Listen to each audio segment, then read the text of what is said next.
경매스쿨 현미경의 치우입니다. 구독과 알림 설정은 잊지 마시고 먼저 한번 눌러주세요. 이곳 세상에서는 구독자가 힘을 내게 하는 가장 큰 원동력이 되더라고요. 또 현미경 단체 톡방에서 올라오는 경매 정보와 유튜브 뒷이야기도 함께 해보시면 자신의 실력이 좀 일치월장 된다라는 것을 느끼실 겁니다. 자, 이번에는 농지 취득 자격 증명, 이 발급에 관한 이야기를 한번 해보려고 합니다. 이것은 줄여서 농취증이라고 부르는데요.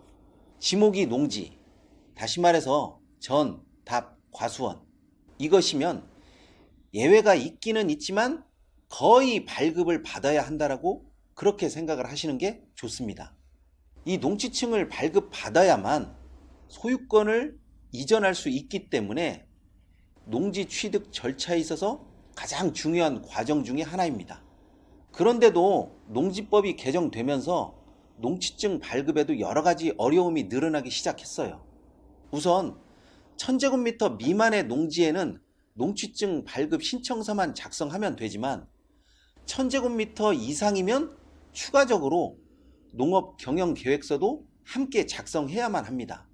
어떻게 보면 조금 번거롭다라고 느끼실 수 있는데 그냥 농지로 사용한다 이렇게 생각하면 그렇게 어렵다라고 생각할 수는 없는 것 같아요. 여기에 농취증 반려 사유도 꼭 알아두셔야 하는데요. 그중 하나가 상속으로 인한 경우 농취증을 신청하면 반려가 됩니다. 다시 말해서 상속으로 인한 농지 취득에는 농취증이 없어도 등기가 가능하다라는 그 이야기죠. 그러니까 굳이 상속이 된 농지를 농취증 신청할 필요는 없습니다. 그리고 농지가 도시지역 중에 주거, 상업, 공업지역에 있거나 도시, 군 계획시설로 결정이 된 농지인 경우 또 계획관리지역에서 농지 전용 협의를 거쳐 지구단위 계획구역으로 지정된 농지에 대해서 농취증을 신청한 경우에는 농취증이 반려됩니다. 그러나 이때도 소유권 이전 등기는 가능합니다. 또 농취증이 반려되어 있어도요, 등기가 가능한 경우가 있었는데 그 경우에는 1973년 이전부터 농지가 주택이나 그 외 다른 용도로 사용되어 왔었던 것이 분명하게 확인이 되는 경우에는요, 농지법이 정한 농지가 아닌 경우에 해당이 되어서 반려 처분이 내려집니다. 자, 마지막으로 농지가 불법으로 전용이 되어서 현재 상태가 누가 봐도 농지가 아닌 경우, 이때는 반려 처분이 내려지고요. 원칙적으로 등기가 불가능합니다. 그러나 예외적으로 경매나 공매에서 원상복구 계획서를 첨부하면 농취증이 발급될 수 있기도 합니다. 또 예외적으로 농취증이 없이 매각 허가 결정으로 소유권을 취득할 수도 있는데 이런 경우는 미리 경매법원에 문의를 꼭 해보시기 바랍니다. 그러나 한번 경매나 공매를 통해서 농취증 없이 원상복구 계획서만으로 소유권을 득한 경우에 다음 매수자가 원상회복 없이 다시 농취증을 신청한 때에는 원상복구 계획만으로 소유권이 넘어갈 수가 없습니다. 이것을 나는 이렇게 해서 농취증에 관한 부분을 넘어갔으니 너도 이렇게 하면 될 것이다 라고 쉽게 생각하면 아주 된통 당합니다. 특히 묘지나 불법 건축물은 반드시 치우던지 원상복구를 하시던지 해야지 그냥 소유권을 넘기려고 하면 절대로 안 됩니다. 이 경우에 하나의 방법을 치자면 지목을 변경하는 것도 하나의 방법이 될 수가 있습니다. 최근에는 농취증 신청자의 직업이나 국내 거주 등을 확인할 수 있도록 농업계획서 또는 주말 체험 영농계획서와 함께 제출해야 하는 증빙 서류를 더욱더 구체화하였는데요. 농업인은 농업확인서, 농업법인은 정관과 함께 최근 5년간 표준 손익계산서, 개인은 재직증명서를 첨부하여야 합니다. 특히 공유지분을 취득한 경우에는 약정서와 도면 자료 등을 제출하여야 하는데요. 이것을 거짓으로 제출한 경우에 1차는 250만원, 2차는 350만원, 3차는 500만원 정도의 과태료를 부과하도록 규정하고는 있습니다. 물론 아직까지 과태료를 냈다라고 하는 그런 이야기는 들어본 적은 없습니다. 농지 소유자가 불법으로 농지를 전용한 경우 복구하지 않고 거래를 하는 문제를 개선하기 위해서 불법 전용 농지에 대한 농취증 발급을 원칙적으로 제한하고 있습니다. 그러나 농지를 취득하려는 자가 제출한 원상 복구에 따라 3개월 이내 원상 복구가 가능하다라고 시, 군, 읍면장이 판단한 경우 농취증이 발급 가능하도록 예외를 두고 있습니다. 사실 이 규정으로 경매에서 불법 전용한 농지를 원상 복구 계획서만 제출하고 농취증을 발급받는 것으로 소유권을 취득할 수가 있었습니다.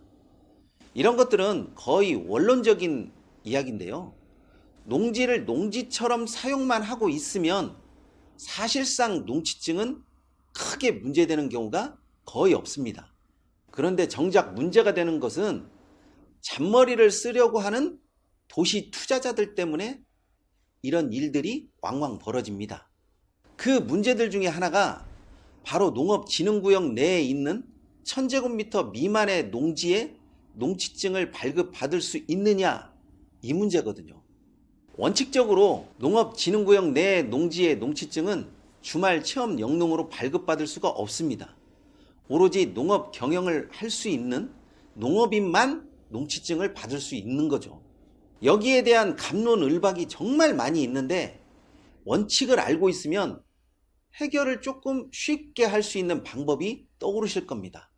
농업진흥구역 1000제곱미터 이하 면적은 기존에 보유한 농지와 합쳐서 1000제곱미터가 넘으면 큰 문제 없이 농취증이 발급이 되는 거고요. 기존 농지와 합쳐도 1000제곱미터가 되지 않으면 농업 경영을 목적으로 하는 농업인이라고 보기 힘들기 때문에 농취증이 발급되지가 않습니다.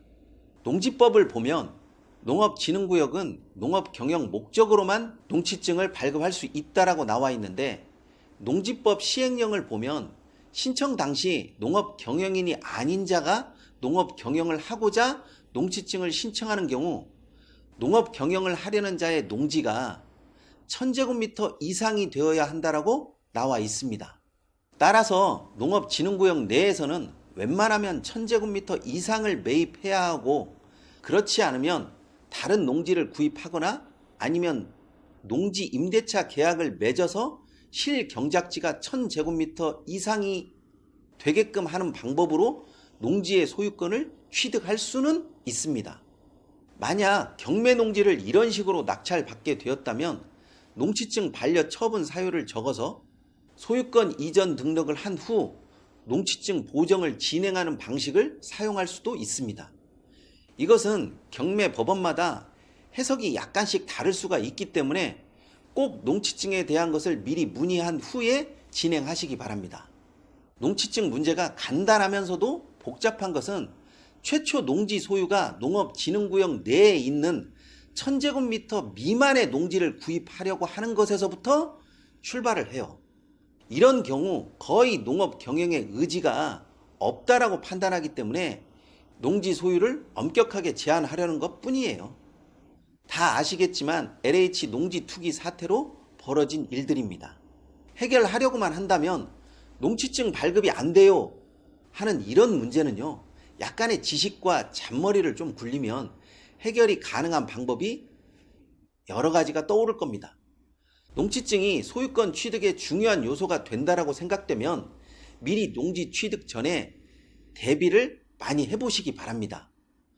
더 궁금한 사항이나 질문이 있으시면 현미경 채방에 들어오셔서 글을 남겨주시면 제가 성심껏 답변해 놓도록 하겠습니다.